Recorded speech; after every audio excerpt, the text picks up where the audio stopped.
ವ್ಯಕ್ತಪಡಿಸಬೇಕು. ನಾವು ನಿನ್ನೆ ಕೇಳಿದ್ವಿ ಕ್ಷಮೆ ನಮ್ಮ ಪರವಾಗಿದೆಯೋ ಅಂದ್ರೆ ಆಯ್ತಲ್ಲ, ಒಂದನೇ ಪರವಾಗಿದೆಯೋ ಅಂದ್ರೆ ಆಯ್ತಲ್ಲ, ಒಂದನೇ ಪರವಾಗಿದೆಯೋ. ನಾವೆಲ್ಲ ಮಾತಾಡಿದಾಗ ತಪ್ಪು ಮಾತಾಡಿದಾಗ ನೀವು ಯಾಕೆ ನಮ್ಮ ಕ್ಷಮೆ ಕೇಳಿಸ್ತೀರಿ? ಸಭಾಪತಿಗಳೇ, ನಿಮ್ಮ ಕಚೇರಿ ಯಾಕೆ ಕ್ಷಮೆ ಕೇಳಿಸ್ತೀರಿ? ಸುಮಾರು 1 ಗಂಟೆ ಚರ್ಚೆ ಮಾಡಿ ಅಂತಿಮ ತೀರ್ಮಾನ ಮಾಡಿ ಈಗಾಗಲೇ ಸಭಾ ನಾಯಕರು ತೀರ್ಮಾನ ಆಗಿಲ್ಲ. ಹಾಗಾದ್ರೆ ಅವರು ಸದನ ನಡಿಬಾರ್ದಂತ ತೀರ್ಮಾನ ಮಾಡ್ಕೊಂಡು ಬಂದಿದ್ದೇವೆ. ಅಲ್ಲ, ಸದನ ನಡಿಬಾರ್ದು ತೀರ್ಮಾನ ಮಾಡ್ಕೊಂಡು ಬಂದಿರಂತೆ, ಅದು ಬೇರೆ ವಿಚಾರ. ಆದ್ರೆ 1 ಗಂಟೆಯಲ್ಲಿ ಅವ್ರು ಏನ್ ಹೇಳಿದ್ರು ಅದನ್ನ ವಂದನೆಯಾಗಿ ನಾವು ಸಹಮತ ವ್ಯಕ್ತಪಡಿಸಿ ಮಾತನ್ನು ಹೇಳಿದ್ದಾರೆ. ಅದಕ್ಕೆ ನಾವು ನಿನ್ನೆಯಿಂದ ವಿರೋಧ ಪಕ್ಷ ನಾಯಕರು ನಮ್ಮ ಕಾನೂನು ಸಚಿವರು ಹೇಳಿದಾಗ ಸಹಿತ ಅವರು ಅದು ಹೇಳಿದ್ದಿರ್ತಕ್ಕದ್ದು.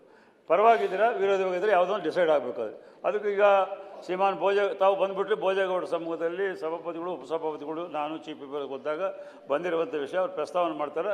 ನೀವು ಪರವಾಗಿದ್ದೀರಾ ಪರವಾಗಿಲ್ಲ ಅಂತ ಹೇಳಬೇಕಾದ್ರು. ಅವ್ರು ಏನು ನಮ್ಮ ಸಭಾಪತಿಗಳ ಸಮ್ಮುಖದಲ್ಲಿ ಆಗಿತ್ತು ಅದರ ಪ್ರಕಾರ ಅವರು ಪ್ರಸ್ತಾವನೆ ಮಾಡಿದರು.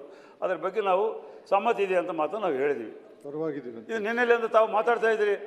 ನಮ್ಮ ಕಾನೂನು ಸಚಿವರು ಮುಂದೆ ಸಹಿತ ತಾವು ಅನೇಕ ಪ್ರಶ್ನೆಗಳಿವೆ. ತಾವು ಪರವಾಗಿದ್ದೀರಾ ವಿರೋಧ ಇದ್ದೀರಾ ಸ್ಪಷ್ಟವಾಗಬೇಕಂದ್ರೆ ಸ್ಪಷ್ಟವಾಗಿ ನಾವು ಈಗ ಹೇಳ್ತಾ ಇದ್ವಿ.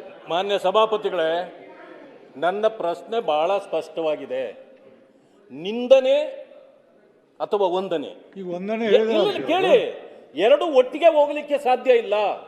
ಆ ಕಾರಣದಿಂದ ನೀವು ಮೊದಲು ನಿಂದಿಸಿದ್ದೀರಿ, ಈಗ ವಂದನೆ ಆಗ್ಬೇಕಾ?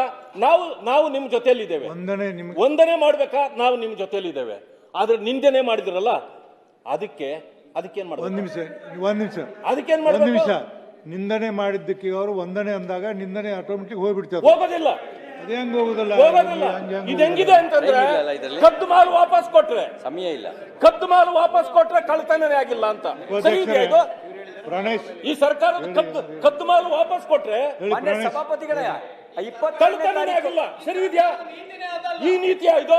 ಸರ್ಕಾರದ ನೀತಿನೇ ಅದಲ್ಲ. ಕದ್ದು ಮಾಲು ವಾಪಸ್ ಕೊಟ್ಬಿಟ್ರೆ ಕಳ್ತನ ಮಾಡಿಲ್ಲ ಅನ್ನೋದೇ ಸರ್ಕಾರದ ನೀತಿ. ಗ್ಯಾರಂಟಿ ನ್ಯೂಸ್, ಸುದ್ದಿ ಖಚಿತ, ನ್ಯಾಯ ನಿಶ್ಚಿತ.